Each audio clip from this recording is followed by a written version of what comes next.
İfaçıdan ifaçıya da fərq var.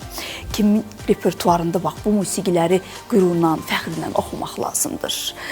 Və bunun üçün də, əslində Amir bəy cavab verdi, sizdə qaldıq.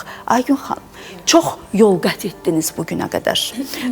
Öz sənət həyatınızda hamımız bilirik, o yarışmaları da bilirik, müsabiqələrdən keçdiniz, kimlərin qarşısında oxudunuz.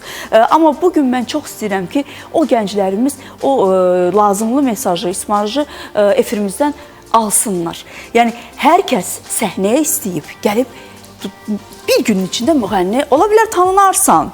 Tanınmaq çox asandır. Bəli, amma sən bir ifaçı olaraq insanların qəlbində taxt qura bilərsənmi?